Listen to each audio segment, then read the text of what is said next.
I think perfect question to start off with. I know I saw a lot of people ask this as well, and I wanted to know, which I should probably be asking every single person. I don't think I asked Zoink.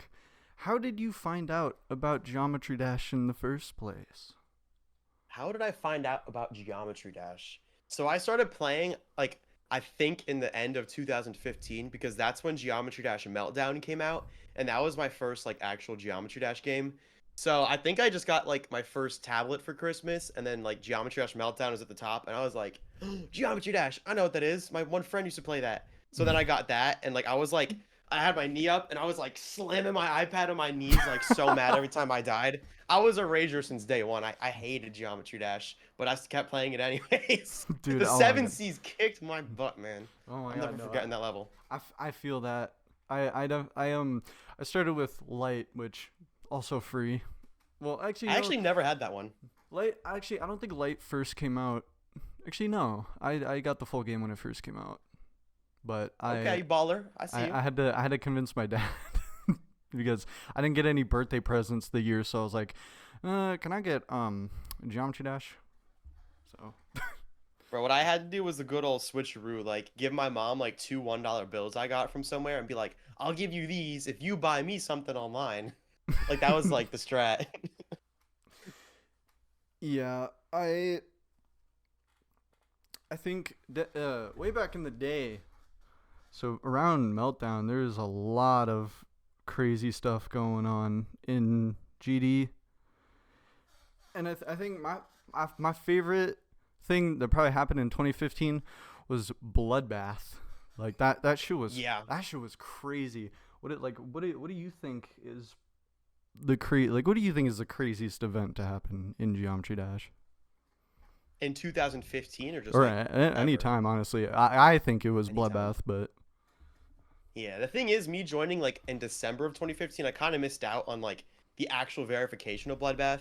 But I do know that when I started playing, like that was the hardest level. So it's just like automatically had like so much aura. And that's why it was so incredible. Like when I actually was able to beat Bloodbath, like freaking 9 years later, it's like, wow. Like when I first started playing, like this was the impossible top one. And now I beat it. Like what the heck? Crazy. But I feel like I can't really say Bloodbath because I wasn't truly there for that. Like I'm sure it was phenomenal. I mean, that's like the extreme demon, but 100%. I think the biggest verification that I was like active in the community for was probably Yatagarasu actually. Like I remember like seeing Tressa get new runs. Like I didn't watch the streams because I didn't know Twitch existed for some reason. I don't even know. But I didn't know Twitch existed, but like I knew when he would get good runs. And then when it got verified, I remember seeing like, oh my gosh, it got featured. And then like 3 days later, update 2.1 came out and it was just like a whole crazy thing. Like that level was the catalyst for update 2.1 to come out.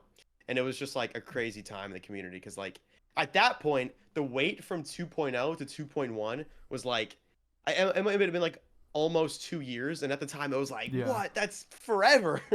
And then little did we know there would be a 7 year wait between 2.1 and Oh my 2.2. god. To put it into perspective, Bloodlust, I forget exactly like what year that was verified, but it was a few years after 2.1 came out, and everybody was like, Bloodlust is going to be the catalyst for 2.2. We're ready. It's going to be just like Yatagarasu. Bloodlust gets verified, and then 2.2 didn't come out for like another 5 years. So like there was a long wait for the update. Like it's a miracle Geometry Dash was like thriving so much during that time period. Like it's definitely crazy, but I would say as far as I experienced, probably the Yatagarasu verification like of older stuff. In more recent times though, I feel like the three things that come to mind are A, Sonic Wave Infinity getting verified, and I think it's only relevant to me because that's like the first time I made an episode of GD News because it was like a whole big thing where it got unrated, and then there was drama over who could upload it. It was just like a big thing. Yeah. And then when the first 2.2 sneak peek like was posted on Rob Top's YouTube channel, that was crazy. Like I was at work and I was like, that ain't real. Like nobody thought it was real. And then Oh, and then for more recently, when Space UK got exposed, that was that pretty crazy. that I was was like, insane. I wasn't even that like in the was. community that much. Like I was more so focused on everything like Minecraft related, and I still heard And you about probably that. heard about it still. Yeah. It was Yeah, that insane. was crazy. I had Moist Critical, like Penguin Zero, Charlie, whatever people want to call him. He was watching the video I made explaining the situation. I was like, what? And you briefly brought up GD News. Are you ever gonna? Have you ever planned on bringing that back? Not exactly. I think that's like that era is kind of bygones. Like, I had like 200 subscribers from like 150 videos combined between like two channels, and like, I was like, I wasn't really getting far with that. But I had an idea for making the first episode of GD News, because like I was kind of thinking about it for a while. Like, I used to watch C1997 all the time. Like, he's one of my biggest inspirations, and he had Hmm. a series called G News where like every Friday he would like summarize all the events in Geometry Dash. But that was like early 2.1, and then he quit. And there was just a huge absence of Geometry Dash news content. And I was like, bro, like, I want to see it. I'm pretty tapped into the community. I could make it. So I made the first episode, and I got 1,000 subscribers in like 2 days. And the video ended up getting 10,000 views. And I Dang. was like, holy crap, it worked. My hypothesis was right. There was a shortage of no, what do you say? There was a content gap, and I filled in that gap with the content people wanted, and I wanted. So like it was win-win situation. But that was just like a big thing. But I did the GD News stuff for like 2 years roughly, and then I don't know. I mean, like the thing with GD News is there's only so many people who want to see that. Like I would pretty much get exactly 30,000 views per episode, which was great. But I mean, like after graduating high school, I was like, man, like not really gonna cut it for like paying bills if I wanted to do this as a job. So then I started expanding into different things like more documentary type stuff. And then I eventually made the first episode of Super Yeah. Buffing Stereo Madness, which was like that was Brilliant like idea. that was a big one. And yeah, but I think GD News, I did like try to keep it going by making a Discord server called the GD News Center, and that's still running currently. It's not as active as it used to be. It's definitely I Hmm. definitely needed like some more moderators and stuff like that. So if anybody wants to moderate that, let me know. You But heard it here. yeah, that's I have like there's Demon News, Community News, like that's where like I have like news content. 'Cause I still want to like have a source of news, but I just I don't really have a need to make the videos anymore. I'm happy I did it, and you know I think it's an era that's done, and I'm very happy with how it went. Well, that's good. And I think you said you got on the first upload 10,000 views and 1,000 subscribers already. Yeah, so I mean, I had like a bunch. I don't mean that was my first video ever. Like I had a bunch of Oh, videos before that okay. were all flops, but that was like my first video that actually broke 1,000 views. And like, well, I think I had stuff at 1,000, but it broke 5,000. Let's say 5,000 views, which is like huge. And then I got 10,000 like 2 days later, and I hit Dang. 1,000 subscribers eventually. And I was like, oh my god, it's amazing. And then like I was like, oh, I gotta definitely turn this into a series. So then Slaughterhouse got revealed, so I made a video like saying new level Slaughterhouse by Ice Cave has been announced, and then that ended up being like a gigantic level. Like it was just a cool time being in the community, like that post-pandemic era. Like that's when I really started to like get more involved, and I wasn't like a stupid kid, so I could actually make content that was like better than terrible, you know? Yeah, 2021 definitely was a shift of the landscape when it came to Geometry Dash content. So I remember 2019 to 2020 was like all like the gang, and we had these older top players like Dolphy and Technical and Enswish, and it was a very like humble time. And then I remember like 2018 felt like nothing was going on except for Bloodlust. I cannot think That of was a dead anything year. I cannot think of anything that happened that year except for Bloodlust. And Yeah, those were kind of like the dark ages. Like I think because people were anticipating 2.2, and then Bloodlust got verified, and that was like the big thing. And mhm. then after that happened, like there was no other big things. Like I guess it's just who beats Bloodlust first. And that was definitely like a little downtime. Like I even quit during that time actually. Like I didn't even like witness the bloodbath. Or I'm sorry, I didn't even witness the Bloodlust verification because it was just like there wasn't a whole lot going on. And I don't know. I just kind of moved on to like other games. Like I was playing Roblox and Destiny and stuff like that. But Mhm. then yeah, like I like for example, I think Zodiac got verified in like 2019 maybe, and like I literally didn't even that level existed until like 2021. Like I was pretty tapped out of the community for a little bit. But I really got back into it during COVID. Like I started getting back into level creating, and I got my first creator points on May 1st, 2020, I think, which is crazy, 5 years ago. So yeah, I started like creating was like always my main focus with Geometry Dash. And and if like nothing with Geometry Dash ever worked out for you the way it is now, what like what other kind of like game do you think you would try to do this kind of content with? If I didn't do Geometry Dash, what game would I make content on? Oh, that's a tough one. The thing is, like, it's hard to think about that because I literally am so obsessed with Geometry Dash. Like, it's the only game I want to play. Like, I Relatable. think a way to put it into perspective is I did a thing, the 100 Days of Extreme Demons, where I live streamed every day for 100 days beating Yeah. Extreme Demons. And, it's a lot of streaming in a row, especially since, like, I wasn't Yep. that used to streaming daily at that point. So it was pretty crazy. And the first thing I did after the 100 Days of Extreme Demons, like after that 100th day, the next day, I opened up Geometry Dash and I was playing the daily level. I was looking at the awarded tab. Like, I just love the game. Like, 100 days was not even enough for me. Like, I literally played the next day again. Like, I just really love Geometry Dash. But I know before Geometry Dash, I would experiment with different games. Like, I tried to make videos about Team Fortress 2 for a while, but like, I didn't really know what I was doing. They didn't really get any views or anything like that. But it was fun. I like Team Fortress 2. I also tried to do like Counter-Strike clips, and like those, I'm not even good at the game, so I don't know why I was trying to get clips. Like, that was just, we can let that go. I was always into Roblox too, but Roblox's YouTube community is kind of strange because it's very fragmented. So like, like you kind of have to lock into one Roblox game, I feel like.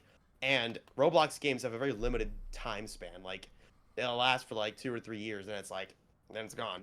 So, I'm very happy I'm in Geometry Dash. I think this game has a lot of longevity. I obviously very much enjoy it, like more than any other game. Same. So like, if I wasn't doing Geometry Dash videos, I probably wouldn't be doing any videos, if I'm being honest. Probably putting fries in the bag right now.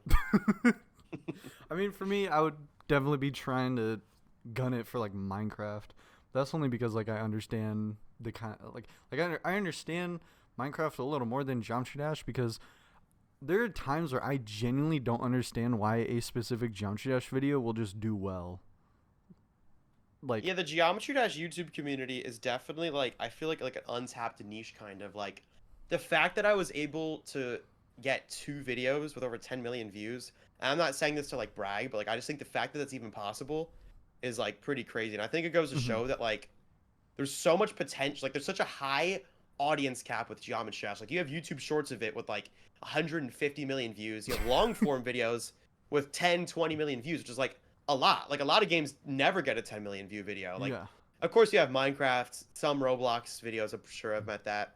And then like Geometry Dash, but it's like, what else gets 10 million views? Like, maybe like Call of Duty back then. Like, there's a huge, huge audience cap, and there's not enough YouTubers making Geometry Dash content. So I get really happy when I see like other YouTubers like start making Geometry Dash content, because like, or just people who like creators in Geometry Dash who start to make content, because it's good. Like, there's a content gap on the entirety of YouTube. Like, people want to see Geometry Dash, but there's not enough Geometry Dash. So Yeah. I feel like more people should definitely start doing that. Like, there's just so many things you could do. Like, I make Rob top levels into really hard things and just make it fun, and those get like tons of views. And then I just challenge the top players, and that got views. But like, there's also other things that gotten views. Like, Molpan plays like Doors levels and gets a lot of views, or plays like trends that are remade in Geometry Dash and gets views. And like, people just do all sorts of things. Like, there's so many ways to get views, so like you could totally like pave your own way and like just start your own thing. Like, there's so much potential. So if you're watching this and you want to make a Geometry Dash video, just do it. There's nothing to lose. Heck yeah. I mean, it's kind of similar to these little like interview thingies. It was good. I think Phase Apex, I think is his name. He does unfiltered conversations with like higher people like Preston Plays or like other Phase. What are you trying to say? I'm not a A-list celebrity? What the heck? Maybe in Geometry Dash, but outside of that, we're kind of bums. Yeah. Fries in the bag. Yeah. Even Vix is a bum. I'm not gonna lie. That goes without saying. But you brought up your 100 Days of Extreme Demons earlier, and that actually got me kind of curious. Out of all the Extreme Demons you've beaten, what is the worst one? Like, out of any experience that you've had, other than Why do I need to Phobos? say this? The answer is Phobos! Ding, ding, ding, ding, ding. Now, by far, the worst Extreme Demon I've ever played is Phobos. That level, it was just like, there's so many things that could have been fixed in the verification process, and Crazy Man 50 was just like, it's funny if I leave it this way, and now the level is like, it's terrible, but it's one of like most iconic like top extreme demons, so like a lot of people play it, and I thought it'd be a good idea to play it. Oh my god, no, it was not a good idea to play Phobos.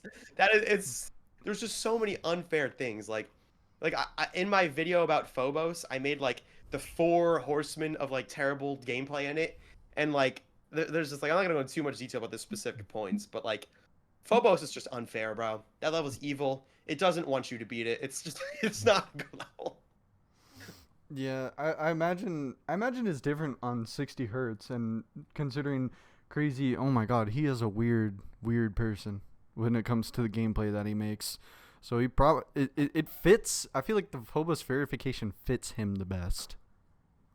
Oh yeah, totally. Like usually he'll make his own solos and verify them, but I guess Phobos just really spoke out to him because the gameplay was so weird and bad, and the level has a very inconsistent theming. Like you'll have a hell themed part, and then like a 2.0 rainbow, cyan, purple, gray part. Like Phobos got it all, but like I gotta say though, Phobos sucks and I hate it, but I love Phobos in a weird way. Like it's kind of like a sibling. Like you'll argue with them and stuff like that, but you still love them. Like I do love Phobos. Like there's a reason I chose that level as one of my first extreme demons, because like I do think it's cool. It's a very interesting level. I think it has like a cool history and stuff like that, and I like the song. So Yeah. my mistake, but I do like Phobos at least enough to play it. You know what I mean? At least just enough. Just not 92%. We don't. I need to ask, what the hell is this 92% meme? Yeah, so it all started with Stereo Extremeness, my first extreme demon I was ever trying to beat. I fluked from like 59, I want to say, all the way to 92. Like it was absolutely absurd because that was my first extreme demon, and the second half is way harder than the first half. I still don't know how it happened. I fluked and I died at 92%, and it was like, oh gosh, like what if I would have just fluked? I would have been over with this.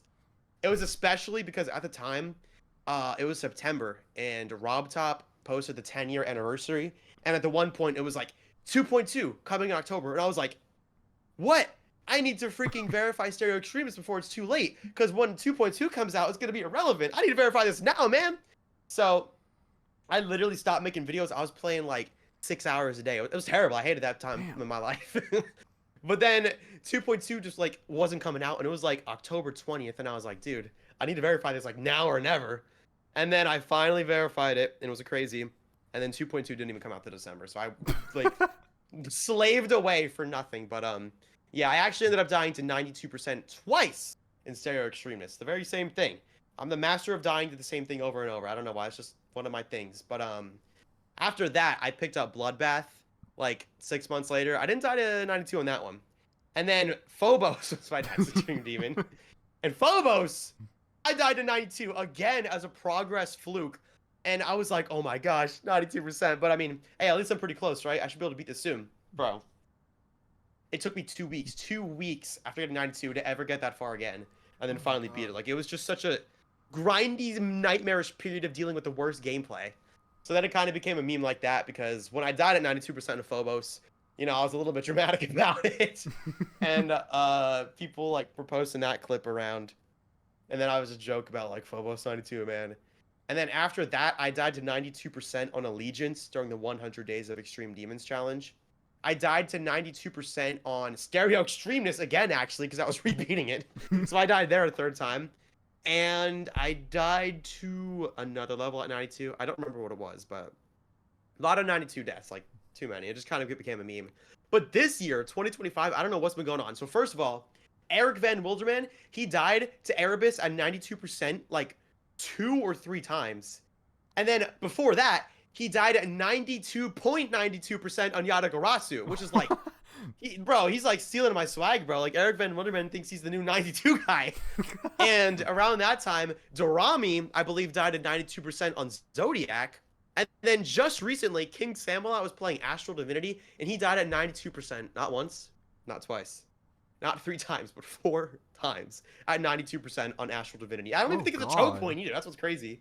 So, like, I'm telling you, everybody who associates with me eventually dies to 92% on like whatever extreme demon they're playing. So, you guys, if either of you are trying to play any extreme demons, just like watch out for Zodiac. 92, bro. No. Yeah, buddy, you're getting 92%. Let me know when it happens. No.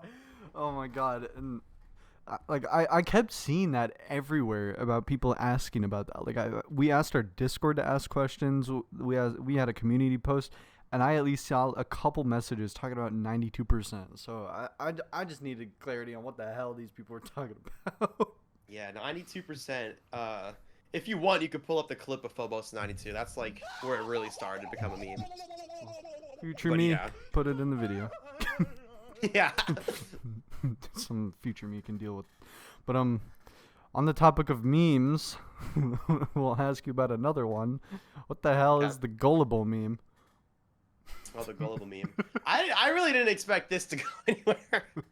Like, this one was like totally unexpected. So actually, this was weird. So on the 100th day of the 100 Days of Extreme Demons, update 2.20, I don't know, one of like the bigger updates came out. And with that update came the Wraith, which is like a new vault you can type codes in and get like icons and stuff like that. But what RobTop didn't tell us is that vault works in a different way where the codes aren't like coded into the game. Like he like updates them on the servers. Like he'll put a code in on the server and then people can access it. So it's a little like, we had no idea because the update just came out. Like I literally restarted the game and I was just like trying to type in codes and like figure stuff out. Bro, Yeah. what RobTop didn't tell us was there was no codes. It was all a farce. There was not even one working code in that vault. But I was sitting there for 30 minutes with my chat being like what would RobTop do? And we were just typing all these things in. I don't know who did it. Somebody said type in gullible. And I just love that picture because I'm like dead serious. I'm like, because I was like serious. I was like, maybe that's a code. Maybe it is. And I typed it in and obviously it wasn't a code. And then I don't know who screenshotted it. I think it might have been my friend Dupes. I don't know. He might have posted it. I think it was started with him.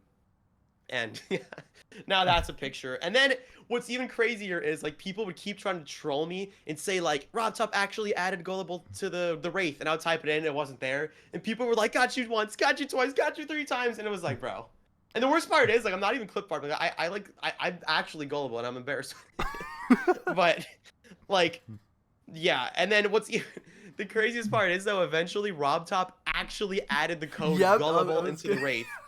And I didn't believe anybody. I was like, dude, you guys just troll me all the time. It's not even a code. So I opened it. I was like, you know what? Just to shut you guys up, I'll go type it in. Bro, RobTop added gullible. It gives you one orb. Yeah, what completely worthless code. But he added it. Look, I was just ahead of the curve. I was ahead of the curve. I was not gullible all along. I was ahead of the curve, bro. People can hate on me all they want. They can call me gullible as much as they want. But I was ahead of that curve. Basically created GD history by having your own code in the game. Yes, sir. That's what I'm talking about. Oh my gosh. Now, so currently you're going for Yatagarasu. I chimed into your stream earlier today and you said we were not locking in on an interview. I don't think anybody paid attention to that outside of me, but yeah, I don't think I'm gonna get it. I thought you found it funny though. I did find it funny. What is the plan? What's the extreme demon that you plan to go for after Yatagarasu? I usually like to keep it a secret. So, however, I will say that I'll give you some options. So one of the things I want to do is the RGB trilogy, which includes Yatagarasu, Erebus, and Sonic Wave, red, green, blue. And then I also want to do some caramel levels. Like I want to do like low death. And I want to do some other levels like a Thanatos and there's like some other level I can't think of right now. But there's a couple things I want to beat. And originally my plan was to go in order: Yatagarasu, Erebus, Sonic Wave, RGB. But like Yatagarasu is low key taking a while, and I'm worried that Erebus would too. So maybe I will do Erebus next. Maybe I'll do low death. Maybe I'll do Digital Descent. Maybe I'll do Thanatos. We don't really know, but like those are probably the main options, unless there's like something else big that comes up that I want to do. Also, Cycles X will be coming out soon. I'll be verifying that. Yes. I saw a couple people asking about that as well. So, and I saw a bunch of people asking about your, like, if you're gonna decorate the rest of the buffs levels and try to get those verified in a decorated state. Yeah, so the only one that's currently like fully decorated, well, there's 2 actually. So the first one's Stereo Extremeness, because that one was like the biggest deal, and I really like the composition of that level, and I thought it'd do well with decoration, and it did. I was cool verifying that. Kind of a nightmare, but it was cool because I got like a great video out of it. Like I'm very proud of it, and I'm proud of myself for pushing through and actually verifying the level. Because like Stereo Extremeness, is like a top 300 extreme on the level of like Black Blizzard and Artificial Ascent.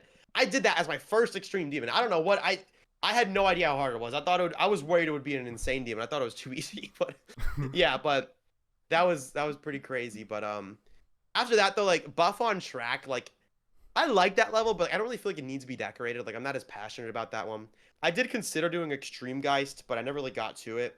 And then with when Time Extreme, when I was working on super buffing Time Machine, I was just like, I had all these ideas in my head. Like, man, it'd be so cool to like time travel between updates and have like a futuristic SpongeBob look, and then like the 1.0. Like, Mm-hmm. I think that'd be pretty cool. And I decorated that one. So that one's like, I wouldn't say it's fully decorated because there's technically some 1.0 parts, but like it's a full level at least. And Yeah.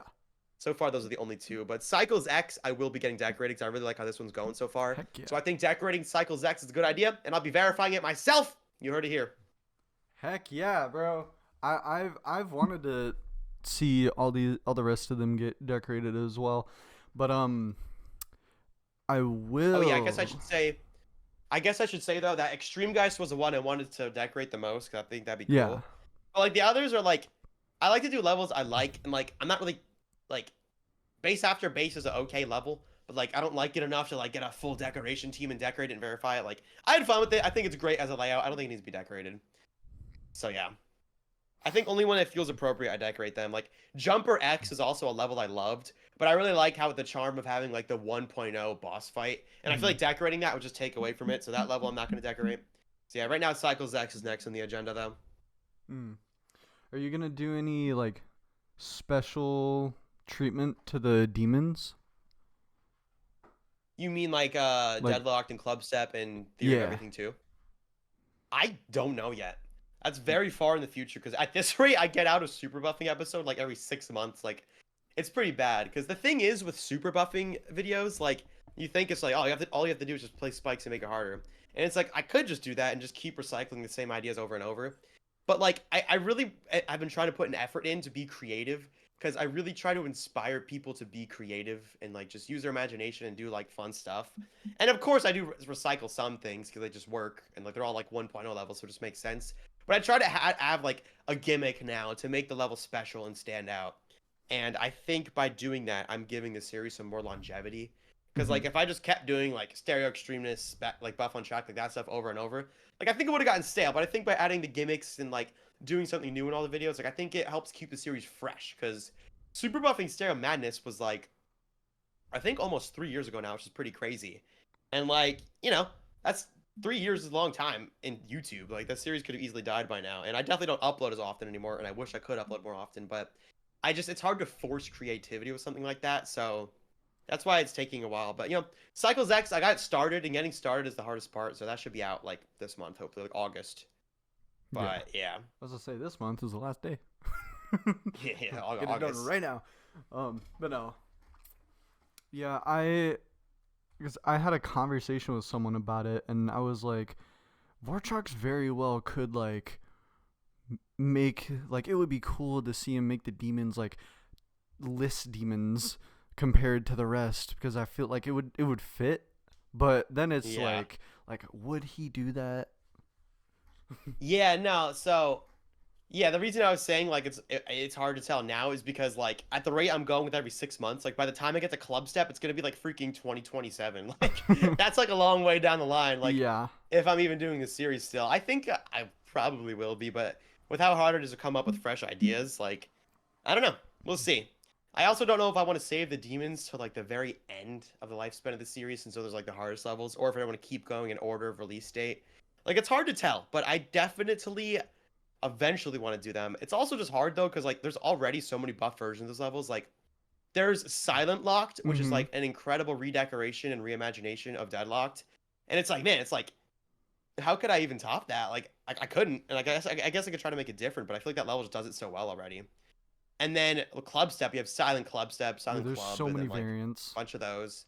Theory of Everything 2, honestly, I don't really know if there's like a buff version of that, so that one would be pretty cool, but I definitely have to find ways to make them like unique since like they've already been done.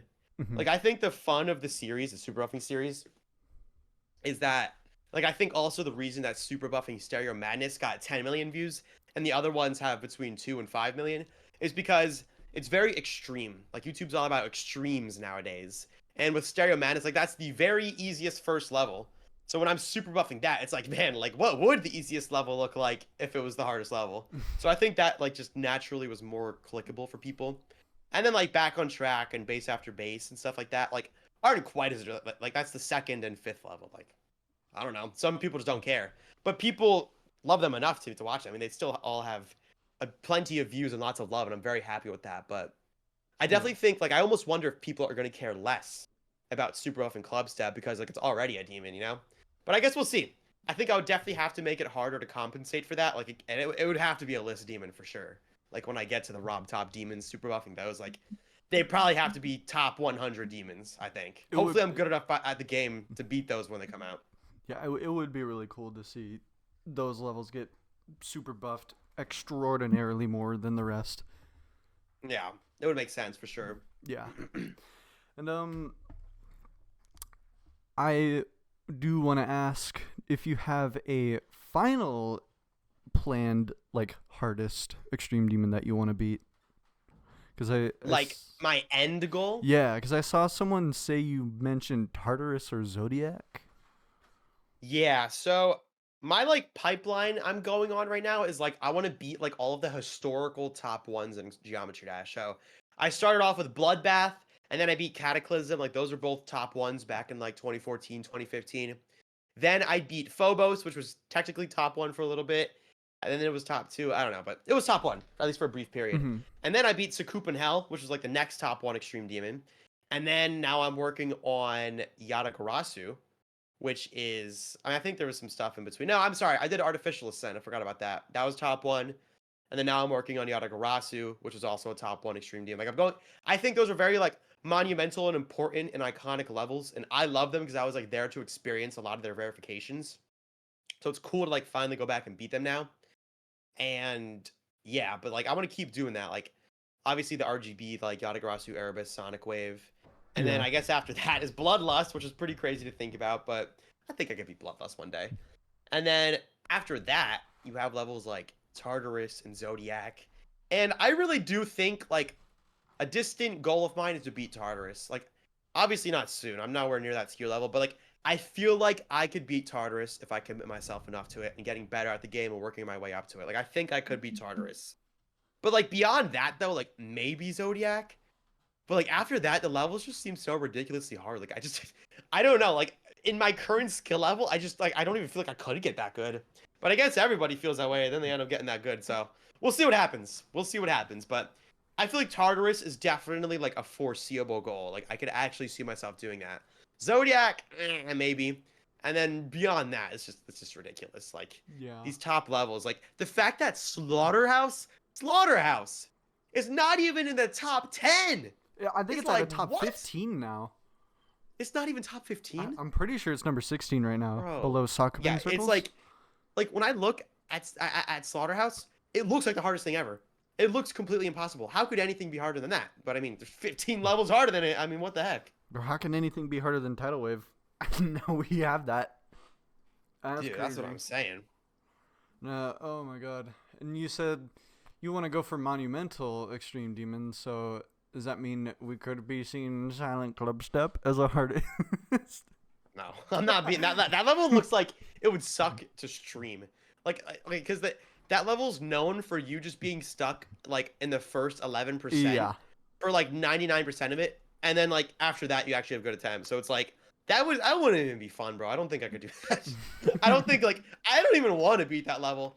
And also, I think that Silent Club Step's current version is a disgrace. I think it shouldn't have been rated. I think the unnerfed version should have gotten rated because Vision has good progress on that version as well. Yeah, I think it was a strange decision to nerf it like while Vision was already like working on it. Like I understand like why they did it because like Silent Club Step was just so impossible and they wanted to make it like theoretically possible. Mhm. Like theoretically more possible, I guess. But I think they just went too far because then it got verified like so quick, and then it was just like it got rated and it only got placed at number 4 in the demon list, and people were like this is what we thought was impossible. Like it only got number 4, and it's because they nerfed it, and not a lot of people know that it got nerfed, and then that was like considered official. I think that was a mistake. I think that somebody would have verified the unnerfed Silent Club Step eventually, and it would be much higher on the list right now. So I definitely think it's a shame that level's legacy totally got ruined in the end. But what are you gonna do? It's already rated. Too late now. True, and I think if we didn't get Sockabin Circles out so quickly, I also think the unnerfed Sockabin Circles would have been rated the current one that got verified a couple weeks ago. Yeah, that's a pretty crazy one. I never thought anybody would get that far. Me neither. I think I probably wouldn't have got rated because of it not being decorated. But like, if they decorated the unnerfed version, like I feel like somebody would have beat it eventually. I mean, obviously somebody beat the current one, so. That is true. And there was like quite a bit of people racing for it, and I did a short on unnerfed Sockabin Circles and learned there is quite some history with the level. There's like a person named Skylar, and then that person with that crazy reaction where they're just screaming. Like apparently they were playing. It's at 82% when they get out. Yeah, of is the that when they building. got past like the humanly impossible wave Yeah. and then died to like something really stupid? Yeah. That's like a me moment. Every time I play an extreme demon, I'll finally get past that choke point, and I immediately die to like a 2 spike jump. And it's like, I'm so glad I hustled for 10,000 attempts for this. I'm so glad. Yeah, that seems to happen a lot. But I'll transition into a next question. I think I'm gonna ask this to every single person as well. Are you mentally healthy? I asked Zoink and he was really depressed. I think, honestly, I've been through periods of my life where I absolutely wasn't mentally healthy, like not even in a joking way. So like, I think I am. But when I play Geometry Dash, it brings out certain sides of you you just don't even know you have. Like when I got a 92% on Phobos or something like that, like I don't even know where that came from. In the moment, that was how my mental health was exposed by doing the like that. You know what I'm saying? He did it. Geometry Dash just brings out different sides of you, bro. It really does. But I'd say overall, I'm pretty mentally healthy. You know, I get a little crazy sometimes, but who doesn't? You know, everybody's a little crazy. Oh my gosh. And I also asked you earlier, like, what you would do if GD never worked out. What would you do if Geometry Dash got deleted? Like nowadays, like you have this following, you have everything already. Like, how would you shift your channel if GD was just gone? Bro, that would just suck. That makes me think, like, I wonder if there was, like, Club Penguin YouTubers back then who were like, yeah, we're making money doing Club Penguin. And then Disney just deletes the game. They copyright strike any copy that comes out. I'm still upset about that. One of my least favorite things that's happened in my lifetime was Club Penguin getting deleted. Like, that's my 9/11. Like, I just think it's ridiculous that they could just delete a video game off of the internet, not give you any way to play it, and it's just gone. I can never go revisit my Igloo. I can never pet my Puffles again. I can never just play card jitsu. Like, it sucks that it's just gone. Like, it's just such a shame, and I hate Disney for doing that. And like, if that happened to Rob Top, bro, I mean, I feel like nowadays we have more like modding capabilities, and I'm sure people will just re-upload Geometry Dash. And Rob Top is just one guy. He probably wouldn't even copyright strike copies, but like, I still think that it not being on the App Store and stuff like that would lead people to like stop playing it and new players stop coming in. And I probably have like a very short lifespan left if that happened, and it would just suck. I don't even know what game I would play anymore. Like, I guess I could try to transition into something else, but like, I don't want to. I love Geometry Dash. So Rob Top, please don't delete the game. Like, if anything, sell it to some corporation. Like, I would take that. Please don't, Rob Top. There's nothing else we could do. Yeah, But- it would just. Please don't do that, Rob Top. Yeah, and you said we have the modding capabilities. I literally saw today. I think it was the Daily Dose of GD video today. Some dude is recreating Geometry Dash in the level editor. Like the entire game. What? Dude, people just be doing anything. That's what's crazy. Like, Yeah. there is a level called Geometry Dash that's in Geometry Dash by Vesuvius GD that was made in 2.1, which makes it especially impressive. That's cool. But like, he's doing like, I'm assuming whatever this guy's doing in 2.2 is probably even crazier because like the game is just so freaking crazy and advanced now. Like, it's just people just be doing things, bro, and it's attracting attention from outside sources, which I think is cool. And I have a theory that I think Geometry Dash is going to see another big boom, like, within the next few years, like, soon. It's already kind of happening. Like, if you look at the charts on Steam for Geometry Dash, like there was a big spike when 2.2 came out because everybody was playing the new updated course, first one in 7 years. Who wouldn't play it? But Yeah. like in May, in April, in June, like dude, the player counts were as high as that spike, and like nothing's even happening right now. Like I guess Skeletal Shenanigans came out, which is like pretty viral, but it's like people's creativity and just making these incredible levels is so incredible that it's reaching outside of the Geometry Dash community. People are coming in just because of how talented these creators are. Like I feel like the creators of Geometry Dash very much carry this game and make it what it is. And there's also been eras where the opposite was true. Like in like 2018, 2019, like I talked to Nepesta about this, and he said at the time, like there honestly wasn't that many levels coming out, but there was more players just becoming interested in beating hard stuff like that was already there. And it was just like an interesting time in history. Like I wasn't necessarily there for that, but Nepesta told me how like it was just like him and Technical and stuff like that were also like streaming it. And then it made it like it made beating Extreme Demons seem like something anybody could do. Because like back then, like Riot was the guy who beat Extreme Demons. Yeah. That was it. The only other guy was Cyclic, and he ended up being a hacker, so people were like, well, I guess Riot's the only one.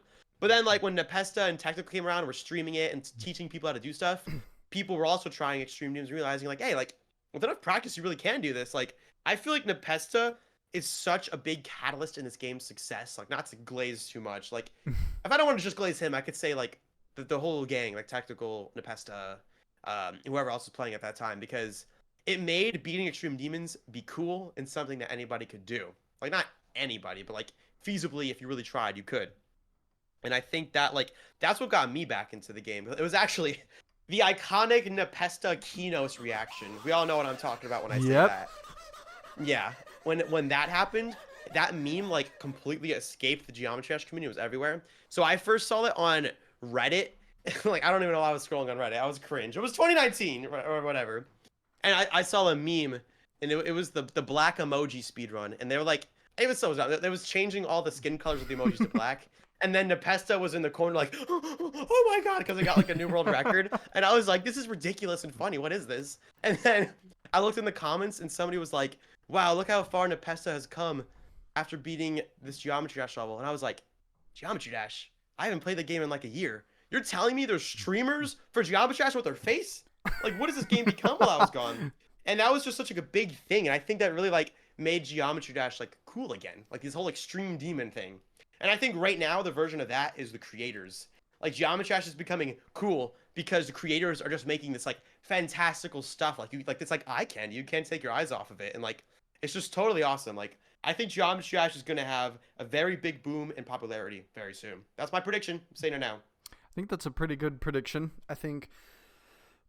I definitely think the updates also carry these like crazy boosts, because I mean I would say 2017 and 2024 are very synonymous years because of 2.1 and 2.2.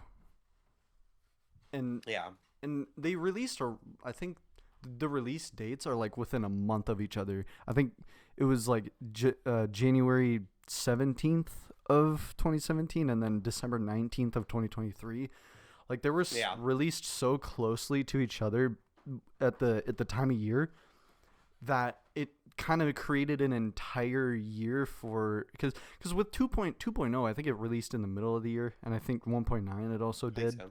So it was like we can look back on these years as like a shift halfway through the year, but with 2.1, I think I think it was like after Stalemate Redux got verified, the game started kind of shifting away, and then Bloodlust revived the game again, and then the game was shifting away again. But then, like you said, how like the gang and everything in 2019, and I think Zodiac as well also contributed to the game, just like keeping that ability to stay alive. And I think it's more so that people look at the Kinos verification more than the Bloodlust verification, because Nepesta, it seemed like Nepesta streamed a lot more than Noble Boy on the Kinos verification. And I feel like that inspired a lot of people to kind of start like streaming. Yeah, definitely. I'm sure Nepesta inspired a lot of the guys back then. Like I don't know. I wasn't really around for that time of the community. Like I only found out like after the verification and all that type of stuff. But yeah, I imagine like definitely a lot of people started streaming because of Nepesta. Yeah. I mean, like my videos, like my newer content format. That's like my new favorite thing to do is like beating an extreme demon on stream and then turning it into like a story. Like I like my favorite videos back then used to be when Nepesta would beat like let's say XO by Carmel, and he would post like a 10-minute video of like all the highlights and just funny moments leading up to that completion. And I really love that format, so I kind of adapted that, but I made it more of a post commentary thing where I would, excuse me, tell stories and like history of the level in the process. Oh my gosh, I'm sorry. And Good. it just make it like I try to like make it interesting, and I also make my extreme demon completion videos things that can hopefully be watched in like years to come. Because like for example, Bloodbath is 10 years old, and I made a video about it like 9 years after it came out, and like that's like a long time. I think the level would be dead, but now like people like that video is like one of my best performing videos. It has 2.5 million views, and it's just me telling some history about Bloodbath, my personal connection to the level, how I beat it, funny moments, funny deaths, and then the completion. And I just really love doing that because I think that even in another 10 years, like Geometry Dash should probably still at least have some relevancy, if not a lot. And people can still like type in Bloodbath and watch that video and like learn about the level. So I'm very proud of that series. And I got to give props to Nepesta for inspiring me to like make these extreme demon videos rather than just posting a completion. So shout out to Nepesta, bro. You're a big inspiration. You got me back into the game. I'm going to glaze you this interview. I hope you're okay with that. Well, Zoink pretty much glazed him in the previous one. I mean, Nepesta's a titan in this community. Like, Yes. I don't think he understands how much of an influence he actually is, which is it's kind of weird to wrap.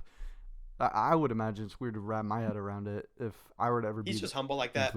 Influential, and yeah, he had like a video where he just talked about it in his dorm room, which is it's pretty cool how down to heart he is. Like he's just super transparent about his feelings with his audience, and that's really cool that he's like that. Yeah, it is cool. You know, another cool thing about Nepesta is he's from Pennsylvania. Oh, where my Pennsylvanians at?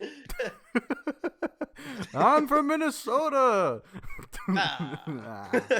But yeah, me and Nepesta, bro, we're carrying the Pennsylvania name. You know what I'm saying? Is he from? I think there was also Crazen, but we're not going to talk about him. Yeah. I thought Nepesta was New York, or am I dumb? Or is that Doggy? Nah, well, you might be thinking of Technical. Technical is in New York, but he went to college in Pennsylvania. That's how I met him. Oh. And yeah. Oh, well. You talk about Nepesta being an inspiration, and I do want to ask, as a content creator, who is an inspiration to you? Mr. Beast! No, I'm just kidding. No, inspirational content creators. Yeah. So, number one inspiration, my Lord and Savior, Eric Van Wilderman. He is my number one inspiration. He was my favorite YouTuber growing up. I would watch him every day. And I love that he's still making videos about Geometry Dash. And the fact that I'm like a Geometry Dash YouTuber alongside my hero, Eric Van Wilderman, is just like I sometimes I wish I could go back in time and just like talk to childhood me and like tell me like, dude, like you're okay. You don't have to be all anxious and sad and stuff like that. Like you're gonna be a Geometry Dash YouTuber and making videos with Eric Van Wilderman. Like don't even be sad, bro. Like if only I knew like that I would be in this position. But he's my absolute biggest inspiration, like on so many fronts, content and like different types of content. So big props to Eric Van Wilderman. You're my hero, bro. I love you. And then Nepesta was a big inspiration for the extreme demon side of things, like turning them into videos rather than just completions, and then just like the idea of playing hard stuff in Geometry Dash in general. I also want to give props to Wolsey for inspiring me as a creator, especially back in like 2020, 2021, when I was like actually making levels that were getting rated and featured and stuff like that. And outside of the Geometry Dash community, I would have to say Smallland is an inspiration to me. I like how he streams and then turns his streams into like a post-commentary style of video. That was like very much inspired the 100 Days of Extreme Demons video. And also El Maxo. El Maxo is a Team Fortress 2 YouTuber, and his 100 Days of Spy and 100 Days of Sniper that were like 5-hour-long videos inspired me to do 100 Days of Extreme Demons. So big shout out to El Maxo. Hell yeah, I love his content as well. You said what? I love his content as well. I remember Oh, that's watching. awesome. He did 1 week. Was it 1 week of playing the flog only or something like that? Yeah, no, he's getting 10,000 Dude, kills. that was one of my favorite videos from him. Dude, I actually wanted to take inspiration from that one too and try to collect 10,000 stars in Geometry Dash in a week, but I don't know. I feel like that might be boring to watch, just star grinding like all day for a week. But it could be a fun challenge. We'll see how I'm feeling. That would be like a good streaming challenge. I feel like.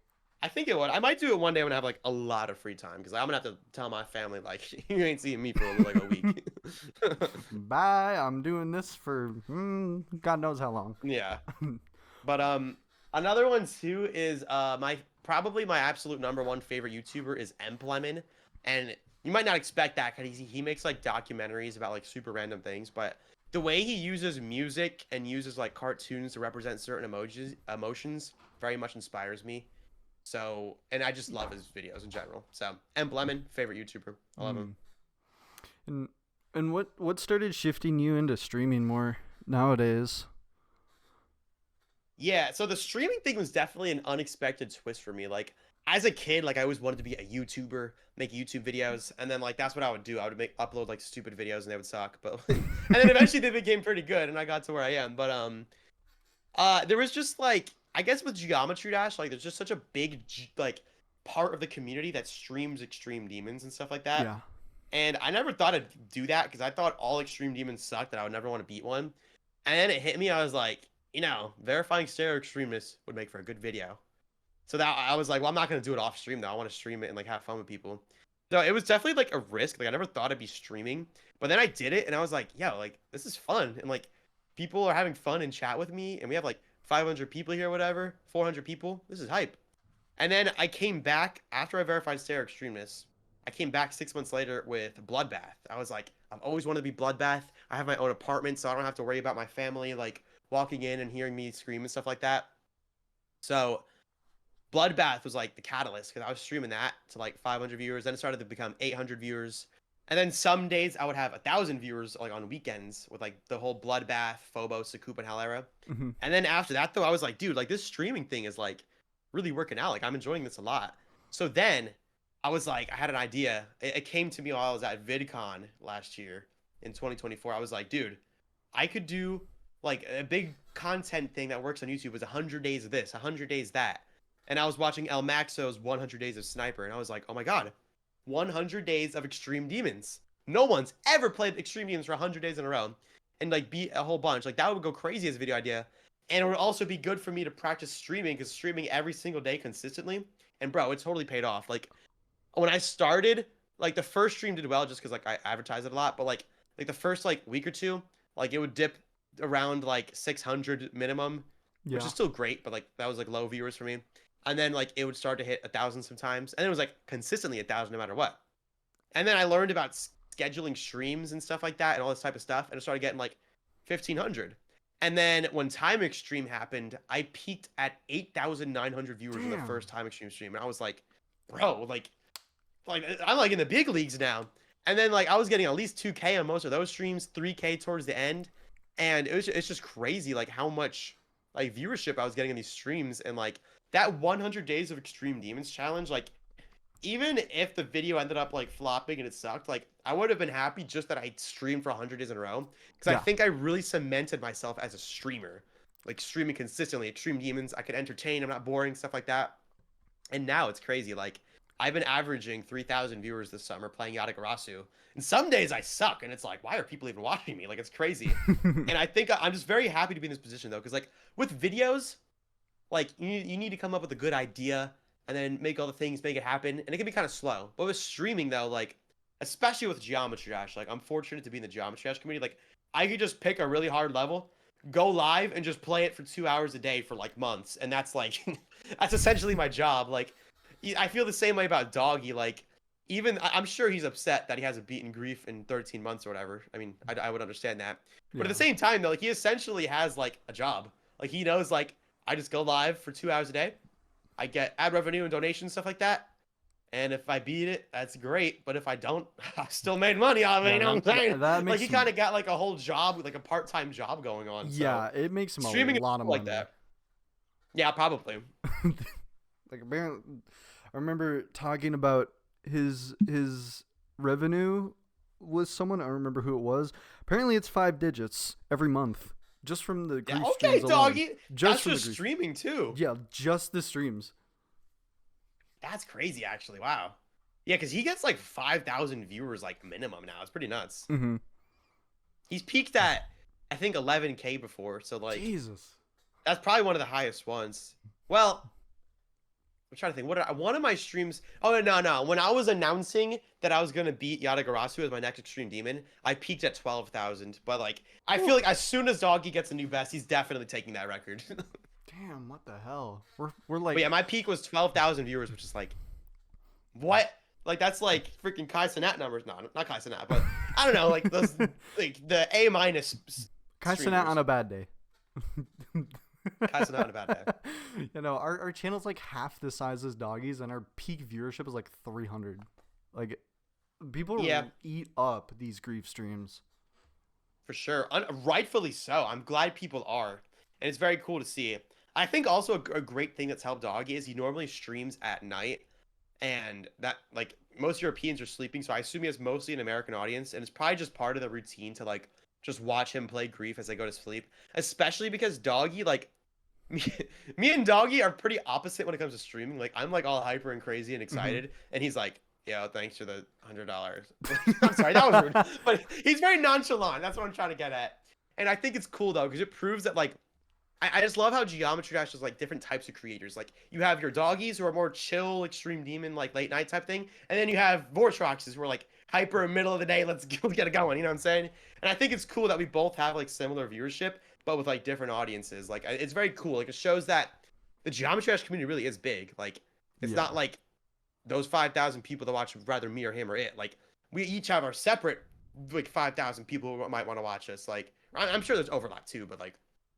What I'm trying to get at is it's cool how there's different types of streamers. Like, there's no one size fits all.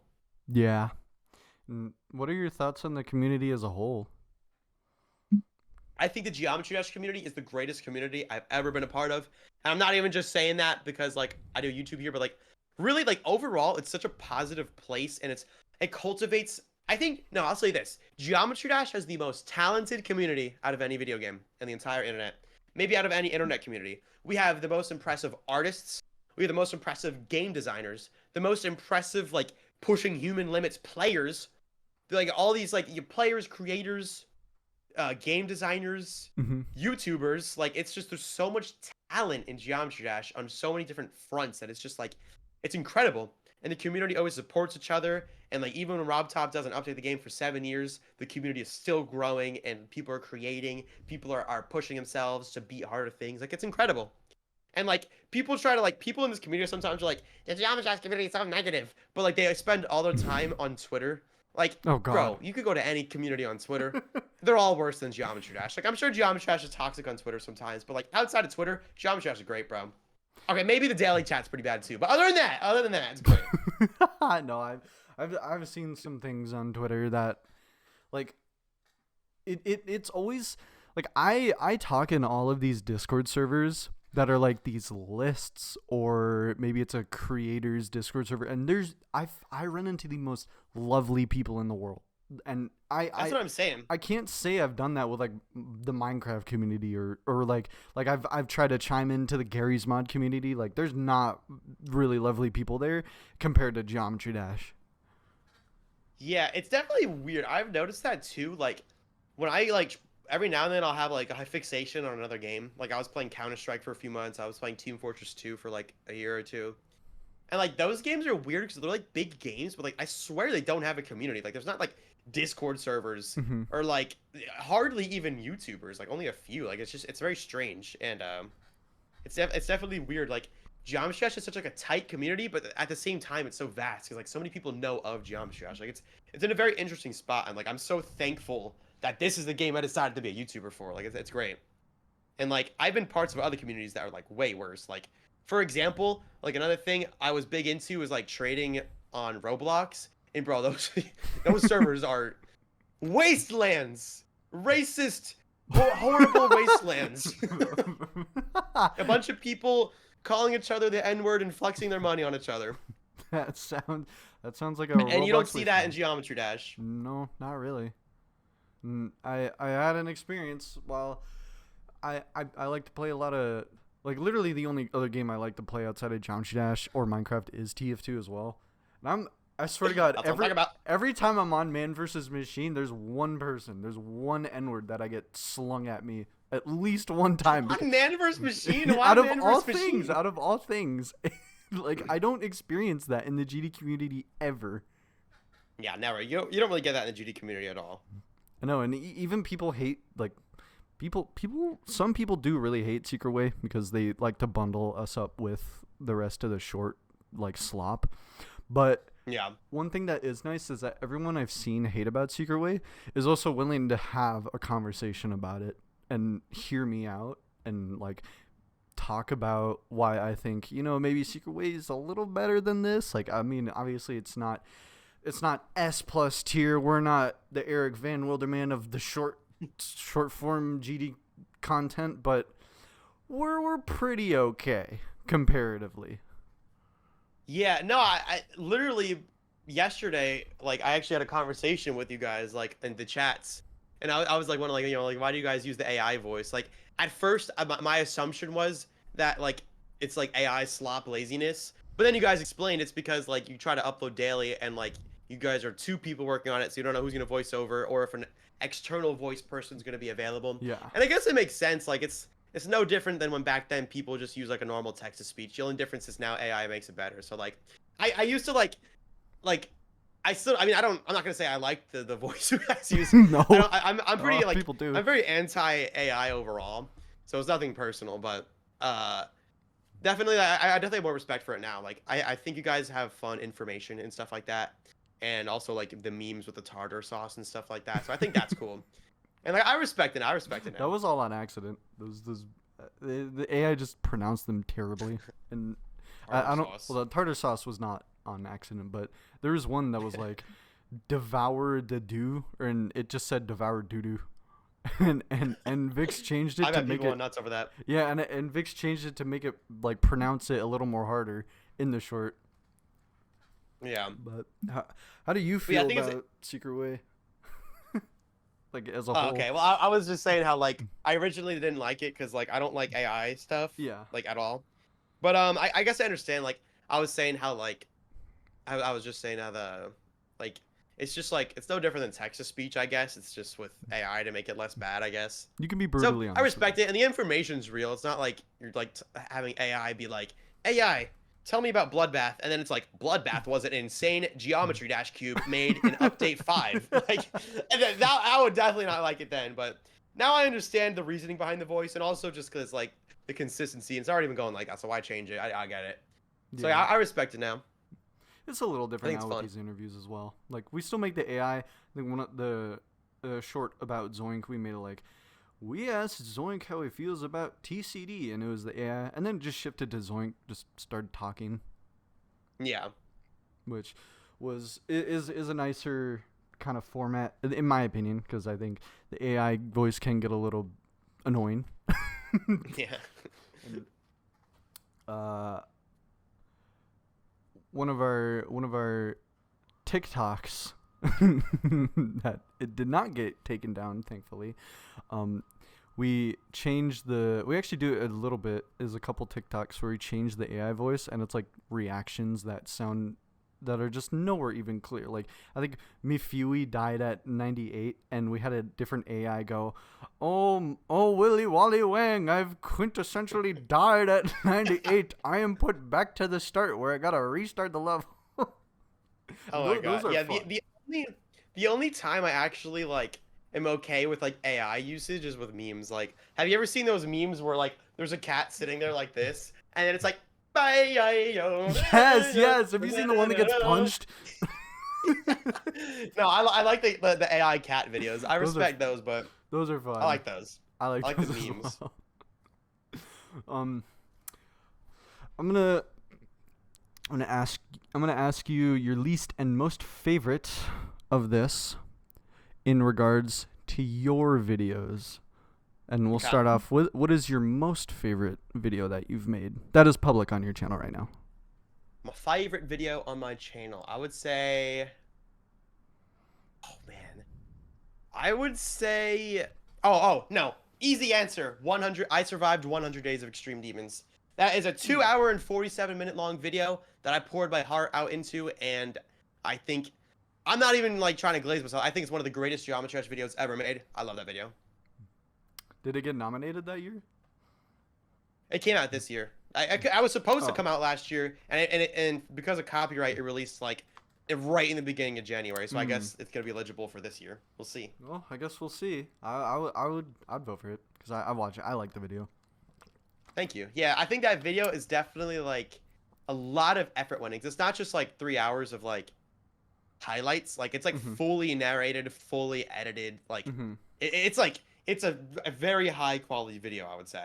And I think it also tells great stories, and like anybody who loves Geometry Dash and loves Extreme Demons and like history and stuff like that would love that video. And it's like I think it's I'm very proud of that video. I poured so much into that video. So like I mean I like the way I feel about it is like with both Geometry Dash level creation and like I guess making videos, like if you're gonna spend time like making a mega collab on Geometry Dash, do like pick the creators, or for YouTube, if I'm picking the editors to do my stuff and like the thumbnail, like if it's not your favorite level or not your favorite video, like why did you even make it then, you know? Like, Right. And that's the way I feel. So it's my favorite video. And what is your least favorite one?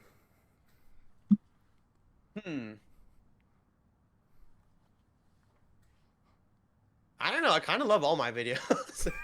I guess like, I don't know. Like probably one of my like really old Geometry Dash videos where like I wasn't like confident like speaking into a mic yet, so like I sound like really nervous. Yeah. I don't know. No specific one comes to mind. I guess like I don't like them because they're lower quality, but like I think it's also made me who I am now. So I don't like. I don't know.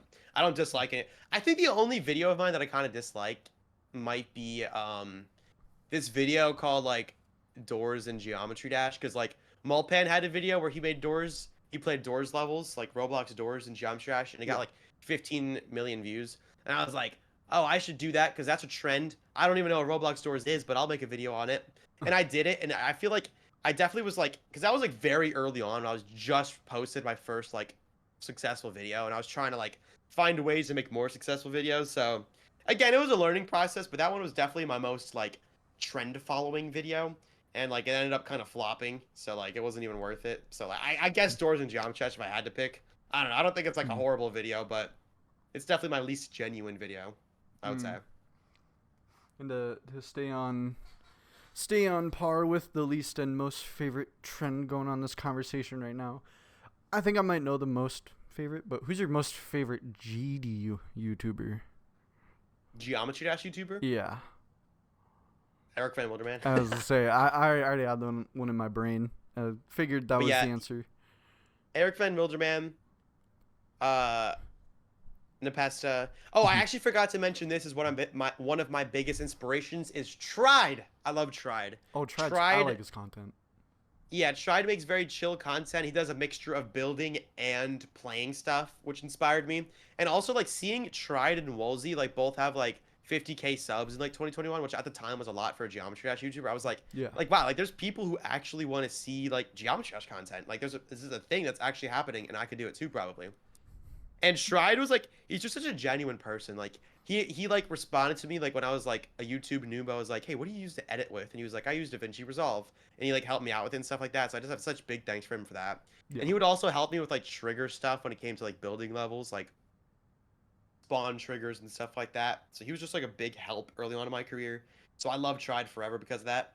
And yeah, it's pretty crazy because before I used DaVinci Resolve to edit my videos, which is just like one of the big editing softwares out there, I used Windows Movie Maker Classic, which if you don't know what that is, that's an editing software from like 2008. There's no layering. It's primitive. It's one of the oldest softwares. I don't even know how you can't even download it. I had to like go to like some shady website to download it. I don't even know why I decided to use it, but it was easy. And literally all of my videos up until Super Buffing Stereo Madness were made on Windows Movie Maker Classic, which I think is like, looking back, I don't know how I was doing that. It's crazy. Oh my god. Yeah. Very limiting, very limiting. But Does seem very you got to limited. work with what you got. You know what I'm saying? That's true. And who's your least favorite GD YouTuber? I feel like the obvious answer is like the shorts guys, like the brain rot shorts. That's like the kind of the easy answer. Yeah. But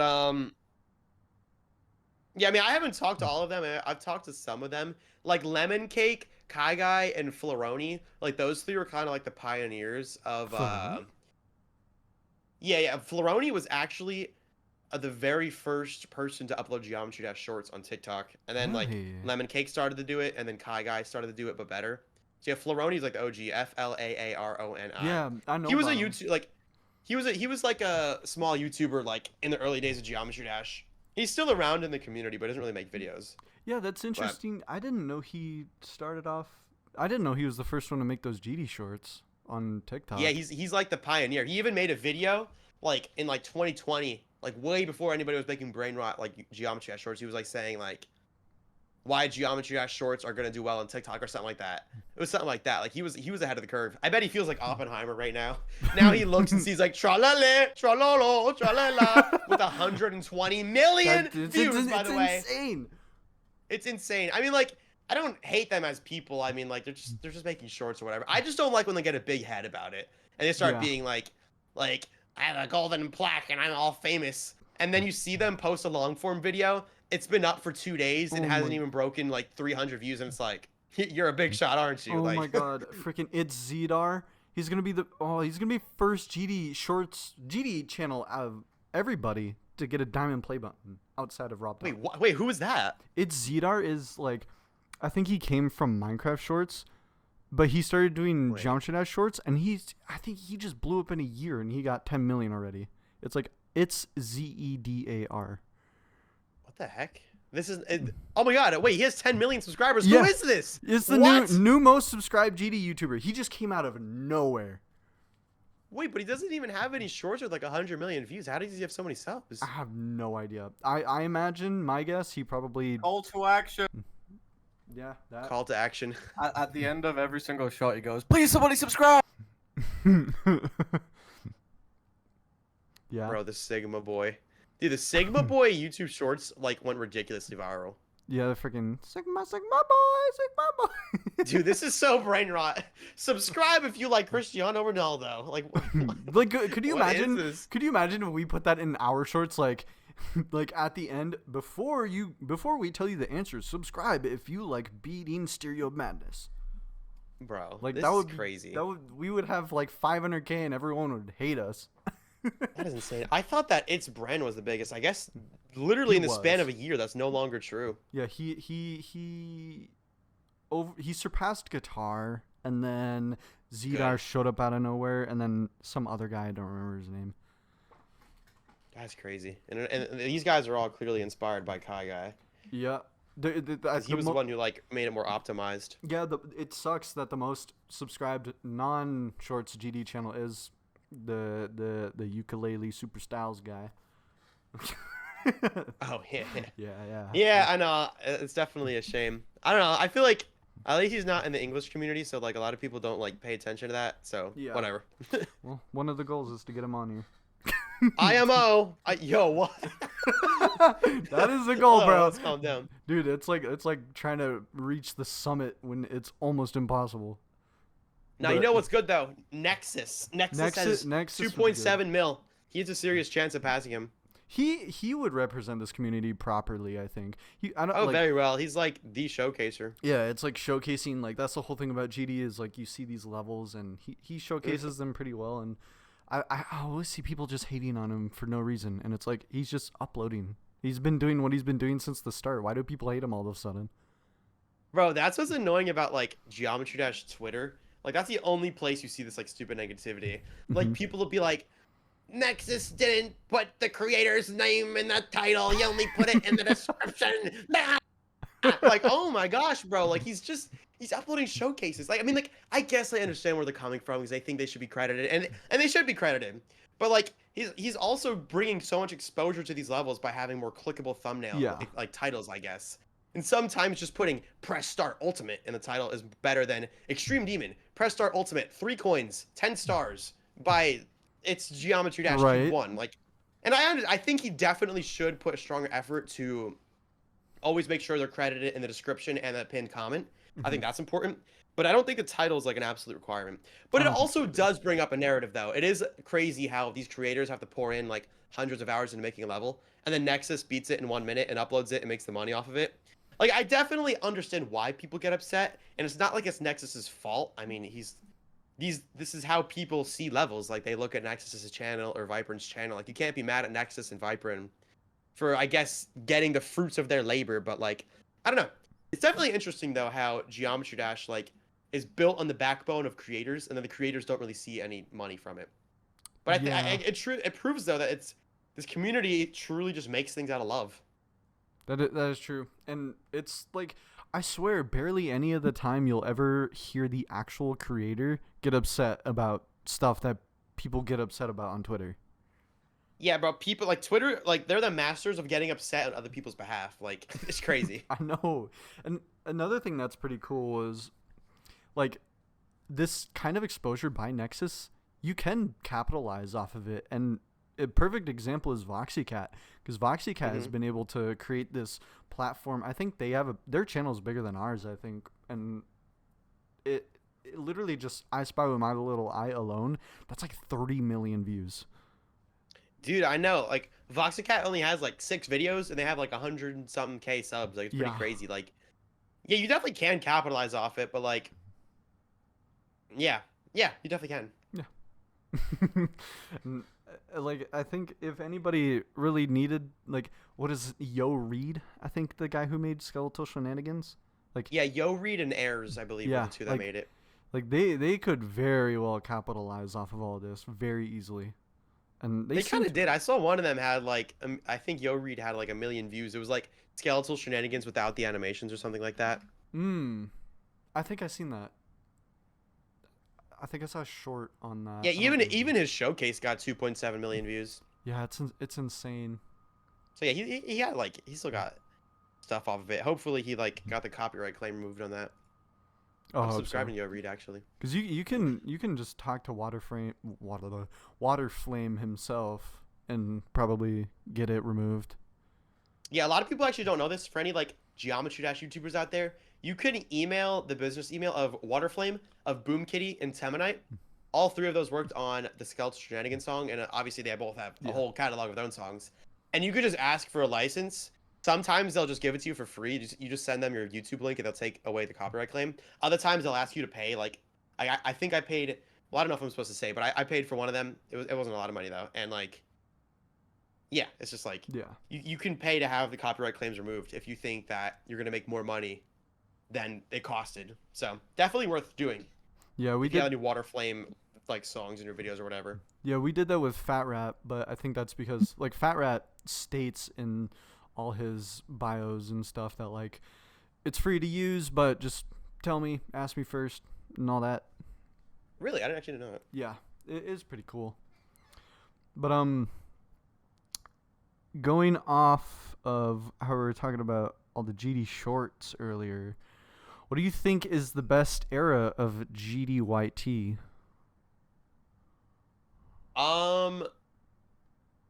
Honestly, right now, I feel like right now there's more variety than ever. Like, for somebody like if you're like just starting to watch Geometry Dash YouTube, like you have so many options. Like even within channels, like for me, like if you just want to see people beat extreme demons, you can watch my videos about extreme demons, about Bloodbath, Sakup, and Hellphobos, quantum processing, time extreme, all that. If you want to watch like more regularly scheduled uploads about recent tab and funny stuff like that, you got Eric Van Witterman. When it Yeah. comes to building, you got like Stride and Woolsey, although Woolsey just quit, unfortunately. But yeah, Oh. wait, that new content gap. Any creators out there? We need more creating YouTubers. Yeah, some random guy. Um, Whoa, it's me. We Yeah. need a new woe guy. Yeah, we need a new WoW guy. Stride has playing in decorating, and there's people like Moldy with more like fun. I don't want to say scripted, but like events, Yeah. like not just random gameplay. And then you have like SD Slayer again for that more like consistent uploading. Oh, yeah, And he's then you an have OG. Jam Attack for creating, and then you have like Matt Mart for documentaries and like all this type of stuff. Like there's like a lot of options you have to watch on Geometry Dash YouTube. And like when I started YouTube, like seriously taking a little more serious, like in 2021, like bro, there was nobody. It was like there was Eric Van Wilderman, but other than that, like nobody even had 100K subs. There was like Nepesta, EVW, and that's about it. Like it's pretty crazy. Yeah. So I think right now is the best era, honestly. It's crazy when you think about it. Back in the older, like 2021, 2022, people like Dolphy had big followings, and Yeah, like he was one of the biggest people, and all he did was play Tartarus and other Yeah. extremes. like he didn't really do much, and then now he like changed to be like an actual creator in the Russian scene, which is pretty cool. And I think it sucks how we always kind of stereotype Russians in this community. No, but dude, the Russian YouTube Geometry Dash community is actually like really growing. Like there's like Yeah. there's a couple. There's Mafaka and there is Retro Man, I believe his name is. Like those two guys are like kind of similar to me, like more like big idea videos, gameplay mixture type of stuff. Like it's pretty cool. Like Russia has like a very big presence on YouTube as far as Mhm. Geometry Dash goes, and also creating like mad at good levels you see out there are all made by Russians. Like they are really talented people out there, man. Very talented people. And then of course you have people from like Spanish speaking audiences Yeah. have their own people. And then you have Korean. I'm sure there's like Korean stuff Yeah. out there and stuff like that. Yeah, there's a lot of that's what I've loved most about this game is that I don't understand a lot of these languages, but I understand the fact that we are a huge community that has all these different ethnicities Very that diverse. Yeah, it's very diverse, and I love that. Yeah, it's cool. Like something I like doing when I'm streaming sometimes is be like, everybody, type what country you're from.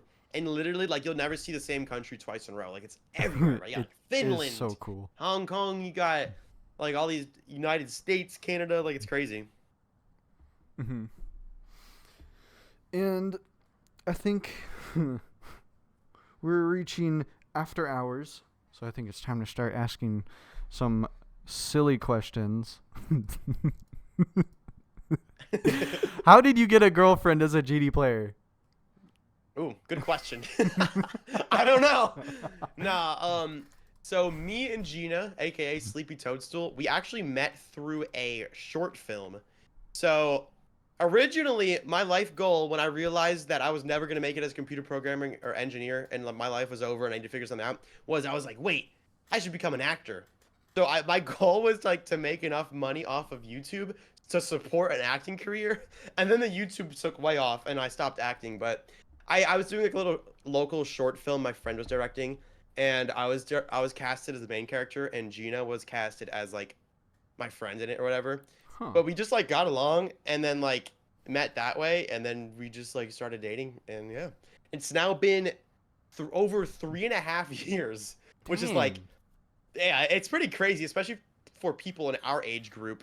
Like that's not like most people who are young like us, like don't really last that long. So it's pretty freaking awesome. I'm very thankful for her. She's the funniest freaking person ever. She's supportive. Like she's the longest lasting member on my YouTube channel. Has like a 38-month membership or something ridiculous. Like Huh. it's pretty crazy. She's very supportive, and I love doing videos. Like I want to do more videos and streams with her, and I just love spending time with her. Like we like playing Grow a Garden together all the time. We like going eating sushi and just like. We just do everything. I love her. I'm gonna be honest. I'm glazing Gina, Sick. but I feel like if there's one person you're gonna glaze, it should be your partner. I was gonna say you should always be the one glazing your partner. I mean, like, Yeah, that's like you can't even blame me for that. hell no. and Nepesta, he's always got to glaze Nepesta. I was gonna say it would be bad if I was glazing Nepesta more than my own girlfriend.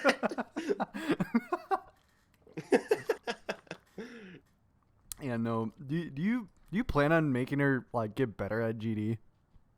Yes, absolutely. I'm hoping to do a video with her soon. I'm gonna have her start off with a 2-star level, then a 3-star, then a 4-star, all the way up to an easy demon. I'm gonna train her. I want her to get good, and we're gonna be Duello Maestro together. That's like a goal we have. Ooh. Yeah, that's something I want to do. I want to be Duello Maestro. Me and Gina, we're gonna beat it one day. Promise.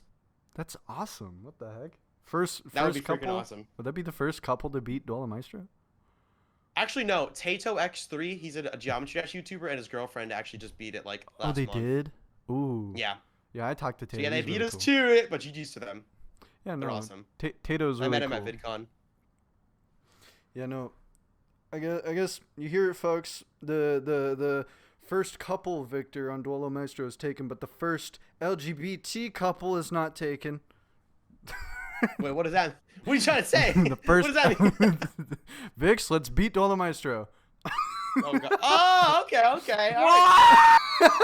Vixios and Benkar. I support him. I support it. But You would be the first. it would be the first. Do you separate your YouTube personality from your social personality? Because I don't like. I've been told quite a bit. You're pretty similar to how you are like on camera as behind camera. What do you mean, like, separate personality? Like, do you put on an act when you're on camera, or are No, you just you? I don't think so. I think I'm just me. I think that definitely when I'm streaming, it might be more of an exaggerated version of myself because, like, I'm streaming in front of 2,000 people. Like, how could I not be like excited and energetic? Like, Yeah. that's just how I am. Like, even before I did any YouTuber stuff, like, I would be like screaming and like kind of annoying when playing games. So this is all me. You could ask Gina, bro. Like when I'm not streaming, I love rage baiting her and just being annoying and stuff like that. It's just I love doing it and like being obnoxious. That's just a key part of my personality. What is there anything you would change or add to Geometry Dash, like a feature or a mechanic that you think would change the game? I want Rob Top to freaking add versus mode. Like, we don't even know exactly what it is yet, but I just know it would, like, be amazing for the game and for content and for, like, longevity. Like, it'll be something you want to come back to type thing. Like, Yeah. I think that would be revolutionary if they added that to Geometry Dash. But it's in the game, but it's just not in the game. You know what I mean? Yeah. And who knows if it will be in the next 5 years, knowing Rob Top. It's basically teased at this point, and it kind of feels like we've already kind of recreated versus mode. Yeah, Globed is pretty huge. Yeah, I think that's really cool. But knowing Rob Top, he would make it nothing like Globed because he would be stubborn and be like, "Oh, I gotta make it how I want to make it," and he wouldn't want it to be similar to anything else. Like CBF, he's probably gonna be like, "Oh, I don't want CBF to be the way Sizzy did it." Yeah. No, yeah, he has a history of being like he wants to do it himself type thing. Like Yeah. I think like this goes back like even like the early days of Geometry Dash. Like I think that a group of like modders were like making ways to like help fix like accounts getting hacked. And Rob Top just like refused to listen to them like at all. And like I think now he's probably more open to listen like getting input from other people. Like 2.2 had beta testers, like that was already big for him. Like he's never done that before. Mhm. So like I think he's opening up to that. But like I really do wish that he would communicate more with the community because it's just like he's been like I don't even think he's spoken like this year. Like he's been like kind of radio silent. Like we don't know where 2.201 is, or I'm sorry, 2.21. We don't know where versus mode is. What's gonna happen with CBF because like the grief verification is coming soon. So that's gonna be a very trivial time in the community when grief gets verified. I'll say that. My prediction is he's in cahoots with Doggy, and when Doggy verifies it, he's gonna release the update with CBF, and then so he can rate grief. Bro, That would we be crazy. we thought that with Bloodlust in 2.2, and that didn't come out for 4 years. Oh my god, dude, that's crazy to think about. Bloodlust was it 5.5 years after? No, it was 5 years and 9 months. I don't even remember when Bloodlust got rated, but I honestly don't know when that. I wasn't active when that came out. I think it was February 20th, 2018 when Bloodlust got verified, but I don't know if it got rated right away. I know it was the weekly demon. Yeah, it was. It was My really one funny. friend still has Bloodlust as his weekly demon, I think, and he has 9 circles as his daily. He's been saving them. That's really cool, bro. That phone that has that on them. Ooh. Yeah, yeah. That's my first Geometry Dash friend, Bowtie831. Funny story, actually. Me and him met on Geometry Dash before realizing we went to the same middle school, which is like what are the What? odds of that? What the heck? Yeah, we would like comment on each other's levels at the time because we did have a mutual friend, so we must have like somehow found each other through them. Like on Geometry Dash, like somebody I did know went to my school, but we didn't know, and we were in strategy club, and I think I was playing Geometry Dash, and he was like, "No way, I love Geometry Dash." And I was like, "Dude, me too. What's your username?" And he was like, "Bowtie 831," and I was like, "I have you added, dude." Like it was like, "What? You're Vortrox?" It was like the most random thing, all the way when I was in 6th grade, very long time ago. I mean, funny thing, I'm actually like on Saturday, I'm literally gonna see him. We're gonna get lunch together. Dude, that facial change when you were reading that was funny. Oh my god. Yeah, that's how it was. That's how it was. You have me added. Oh, that's a crazy story. Yeah, it's a very unique story for sure. Man, I don't even think I have any cool stories like that. I think the coolest thing I've done in GD was almost talk to Bunnygram in 2017. That was literally it. That's probably the coolest thing. Like in real life. Oh no, just on because like back then Bunnygram was more like to himself, and then once he got the verification for Limbo, that's when he started picking up. But I had a friend that like got me connected to him, and we were in like a group chat. But I never got to VC with him, but I think I watched one of his streams where he was like beating one of the temple levels, and he had like 2K at the time, and I don't know. Oh, this was before you even started playing GD. Yeah, this was. Oh, that is kind of random, actually. This was like. I think. Oh, I don't remember what it was. Definitely like late 2017 because that's when I started trying content for Geometry Dash, which is pretty interesting to think about. A lot of people in 2017 either quit Geometry Dash from the old like era of 2015 to 16, or a lot of people really came into the game that year, and especially people like Trusta after he like verified Yatagrasu and like Bold Step. Yeah, it was definitely strange because, like, at that point, like, when Geometry Dash first came out, it had, like, that big explosion. Like, everybody and their mama was playing it. Mm-hmm. And then, like, the updates were coming out, and, like, people were staying in. Some people were phasing out of it, but, like, it still had a strong community. But then, like, the waits between the updates at first, like, from 1.9 to 2.0 was, like, 6 months, and people were like, what the heck? And then 2.0 to 2.1 was, like, 2 years, and people were like, ooh, it's pretty bad. And then 2.1 came out, and 2.2 was nowhere to be seen for, like, almost a decade. Like...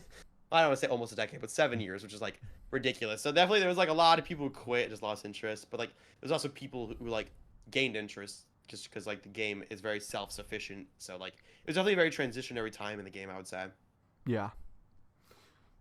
And after our question, what was the context behind putting that maid outfit on? Context behind doing what? That was AI. What are you talking about? What? I watched the whole 2 hours. I watched the whole stream. I kid you not. I downloaded it, put it into Premiere Pro, and I was like, you know what? I'm gonna watch this while making this short. I watched the whole thing. Yeah, that's tough. That's no tough. Regrets. Real fan right here. No, yeah. So that happened because one of my shorts editors, Wide Awake, he messaged Gina, my girlfriend, and was like, funny idea. You should like challenge him to get so many likes on a short, and if he gets it, he'll wear a maid dress. And then she did it, and then I was like, all right, I guess this is an official challenge now. And like, I think I uploaded the short, and I was like, if this gets 20,000 likes, I'll wear a maid dress. Bro, it got 20,000 in like one day. It was horrible. It has like 40,000 now. So I was immediately cooked, and I was like, you know what? Let me embrace my femininity. I put that freaking thing on. I put cat ears on and a tail, and I did a whole stream. And I don't regret it. No, I will say I did unlist it from my channel because I didn't like necessarily want people to like go like I don't want my family to go on my channel and like see that as the most recent stream. Like maybe now I could like make it listed again, but like I unlisted it because like I was like, you know, if you were there, you were there. You know what I mean? Well, Vix, we gotta re-upload the VOD to our second channel. No. Yeah, you said it was Wide Awake who told you, bro, Wide Awake is a goat. It feels like everybody knows who Wide Awake is. Yeah, he's been really networking. Yeah, it's insane. And I got to talk to him. He's a pretty chill guy. And then I remember I was in the TCD Discord server, and then I was like arguing whether Kinos is a retrospective top 1 or not with someone, and then Wide Awake shows up like, what the hell is going on? Wait, is it? It is because, well, technically it's considered because if it's seen as harder nowadays, but it was seen as easier back then, because the physics made Kinos harder and Zodiac really? easier. Yeah. But the person is arguing that it got buffed, which is like, the physics did that. Like, it's the same thing with Silent Yeah. Club Step. Yeah, that just happened recently too. Like Silent Club Step got moved above Acheron because in 2.2, I guess Acheron is easier, and Silent Club Step is harder apparently with the 2.2 physics.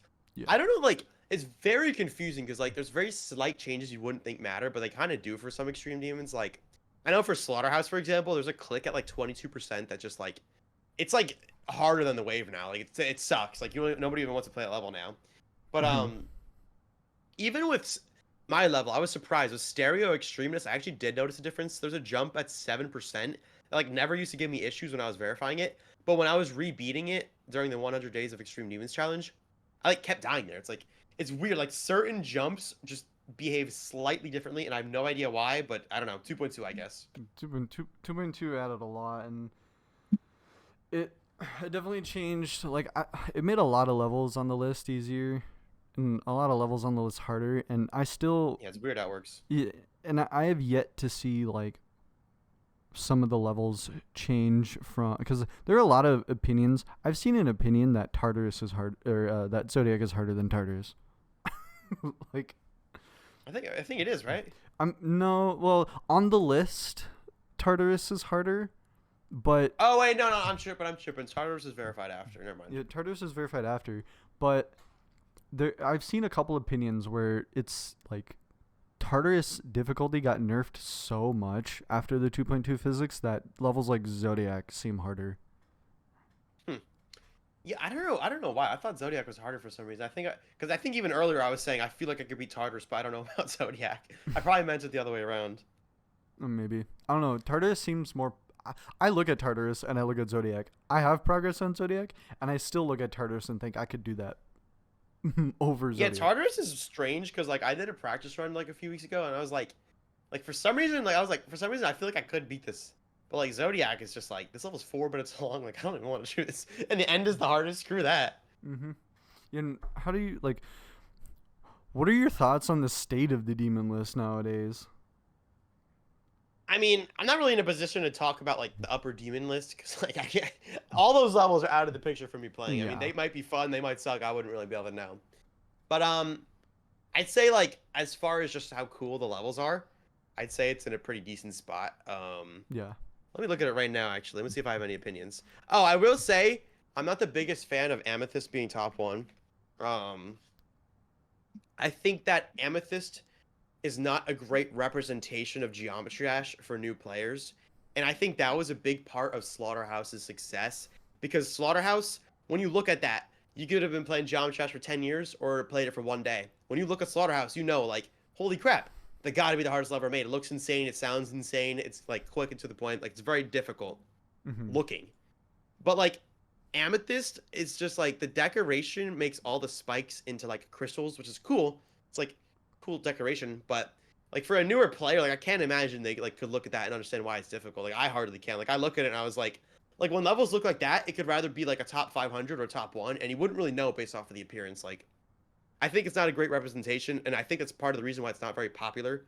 Because like also the fact that like Tidal Wave only has freaking 4 victors, so like it's not like we were in need of a new top 1. Like Slaughterhouse got like quite a few victors before we got a new top 1 after that. Yeah. So like Tidal Wave was just still widely accepted as being the top 1, and then Amethyst came out, and then it's just like, oh, okay. Yeah. This doesn't really look harder. It's not really, I don't know, it's a cool level, I guess. I don't really like it though. I don't like Amethyst. I'm sorry, I feel mean saying that. I like Amethyst, but I don't like Amethyst as a top 1 extreme demon. That's what I I'm saying. agree. I think I because the state that it was in before it got buffed by W Popoff or even buffed by Trick, I think would have been a perfect top 10. Like I think it would have been cool to have this level. I think the current number 10 at the time of Amethyst being rated was like Spectre or something, and I feel like pushing Dang, it's that hard. and I feel like pushing Spectre out of the top 10. Spectre's a great level in the top 10, and now I have to say it's a great level in the top 15. And I think It's terrible. when we put these terrible levels in the top 10, it's in my opinion, the only bad level is Amethyst, like in the top 10, like, and it being at number 1, just like, it's so gritting. Like why was it just? It's just buffed just to be top 1, and that sucks. Yeah, it's definitely a little bit forced, and I think also like I don't know. I mean, honestly, in all honesty, I wasn't really a fan of Tidal Wave at first either, and like I don't know. I guess that level grew on me. Now I have more respect for it, but Tidal Wave is like okay, like definitely. I still think Slaughterhouse was the greatest top 1 Extreme Demon of like recent times. Mm-hmm. Tidal Wave was okay. Amethyst is definitely a lot worse. Then Yeah. the rest of the top 10, like I don't like. I'm not particularly fond of Avernus, but I think also I just don't like Avernus and Amethyst are both like sequels or inspired by the Golden, and like even when that was like top 1, top 2, like I do not like that level. I really don't like flowy gameplay like that. I don't like looking at it. I don't like playing it. I don't like thinking about it. Like I just don't like it. I don't know why. Huh. Like I like when levels are more like part based. Like I like how Bloodbath has parts. Like there's the Michigan part. There's Cracks part with the straight fly. There's the beginning ship part. But like with levels like Amethyst, it's just like a whole bunch of like crystal slop, and it's just like, oh, that's the level. Now there's a 20% end screen. Dude, that's you know what I mean? It's and I don't mean ridiculous. that as disrespect to the creators. Like it's a cool level, but like I just think if you're gonna be the top 1 Extreme Demon, like you're definitely subject to a lot more criticism because like you're representing the game. You know? Yeah, I don't know. I'll have to disagree. I'm definitely on the other end of the sword when it comes to like I love the Golden, and Avernus is okay, but I think the Golden is one of, I think out of the 3, the Golden does its gameplay the best, I will say. And I think Of the 3 you said, or like Amethyst, RGB? the Amethyst, Avernus, the Golden, Okay. those 3, I think it does that kind of gameplay the best. And I think it's because it's like you can see the parts be a little coherent, because even with Avernus, it's kind of like the gameplay is a little bit inconsistent because it kind of drags on the first. It's like if you take the intro to the Golden, the first 20%, and it like drags on to like I think 40 to 50% or something like that, and it kind of just felt like another forced remake of a level to just kind of be top 1. That's why I like Acheron, because Acheron was a remake of Tartarus, but it never feels like these levels that Ryamu and Riot make aren't, like, it doesn't seem like they're trying to force it, because they just let the community verify it. Like, if they really wanted these levels to be forced, they would get the top player to verify every single time. Why am I getting a call on Discord? What the freak? Shut up! We're busy here. I'm busy talking to someone. Come on. But yeah, no. Acheron definitely feel in the last like you said, since Slaughterhouse, I think Acheron feels like the least forced top 1 in my opinion. Even Tidal Wave felt kind of forced because like they like Acheron. I think it was Acheron and Avernus that were fighting for the top 2 and the top 1. Yeah. And even then, like, people didn't want to try Avernus because people were like, these fixed hitboxes. But at the same time, like, I think Avernus just, like, had just got rated. And then we already have Tidal Wave. And it's like, oh my goodness. Yeah. Avernus was, like, so anticlimactic. Like, it got rated and, like, nobody even bothered playing it because, like, it sucked so much. And then it got placed at number 2. And then, like, still nobody played it for, like, I think it was, like, going on 6 months of not even progress. And then they ended up moving it to top 1. And then, like, that was the top 1 Extreme Demon representing the game as we went into update 2.2, if I remember correctly. Yeah. Actually, oh, yeah, no, it technically was because Tidal Wave wasn't rated. Tidal Wave so it was like, bro. Like, it goes to show that, like, technically, yeah, if your level's top 1, it's going to be more popular. But that doesn't mean, like, people are going to like it. Like, Avernus and Amethyst, like, I feel like nobody really cares about those levels, even though they're, like, top 1 for significant periods of time. Yeah.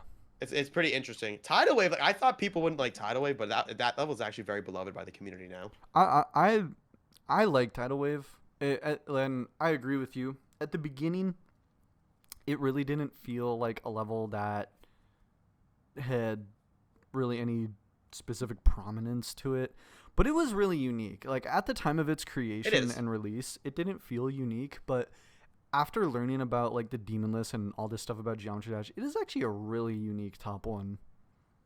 Yeah, it really is because like traditionally that the top one extreme demon is something hell themed and crazy, but this one was like ocean themed. It's like very interesting. Yeah.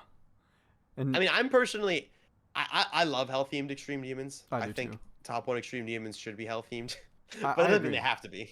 I agree. I think like that's why I really hope grief, like people like to say grief is like more demonic theme than hell theme, but I don't really know what the like Just same thing. yeah, it's like what's the difference? Like hell has demons, so Bro, back then, like when hell themed extreme demons were invented, all it meant was that your level was red and black. right? It was like the Hell Factory. It literally has a name. The Hell Factory. Yeah. Yadagarasu. Bloodbath.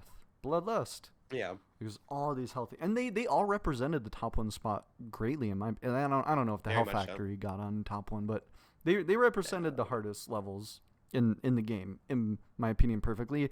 Now, like you said, Slaughterhouse represents a number one demon perfectly, and I think the fact that it was hacked also just like represents it represents every single thing about this community. Yeah, that Slaughterhouse is a very interesting history. And it was also like a very viral level. Like, dude, the showcase of that has like 22 million I know, views, which it's is, like insane. crazy. Deserved. Yeah, and Crazy. I have to look at that every time I have to download something or grab something. I have to see the view count, and I'm like, oh my god, literally just for Yeah, this it's nuts. 22 million, it's insane. The worst part is I don't even think he gets any money from it because of copyright. Oh, probably. That's Yeah. why you make your own song for that.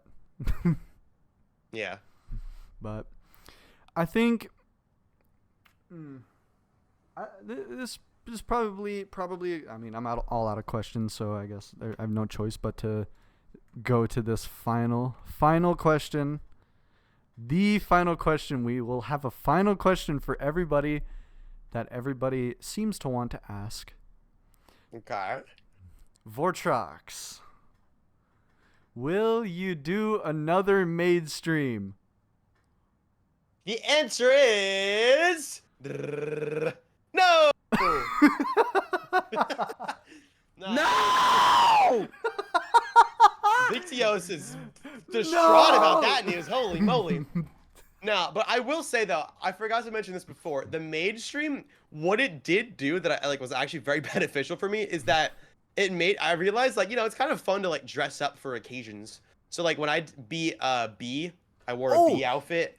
Dude, I think I got rid of the question. I was actually gonna ask you, what is up with you dressing up? Because I saw that B stream. Like, Yeah. No, yeah, that's why, because of the maid thing, I realized like, wait a minute, that's kind of like people kind of dug it. Like it's fun to like dress up for an occasion. It kind of makes it like a special stream. So I'm like starting like a wardrobe. I have a clown outfit, and I'm gonna I'm gonna do the crazy trilogy. Yes, I'm gonna do all of those levels like in a weekend, and then I have the B outfit. I had I think I had something else. Nothing at the moment, but like, yeah, no, I think it's fun to like dress up. Are you gonna put a bikini on if you beat Tidal Wave? Yo, that's an idea. That is actually an idea. Might have to do that one. I was thinking of cosplaying Hatsune Miku and doing like the Miku level by Oddmod. GD Colon, if you're watching, I know you would dig that. You'd have it on repeat. Oh, for sure.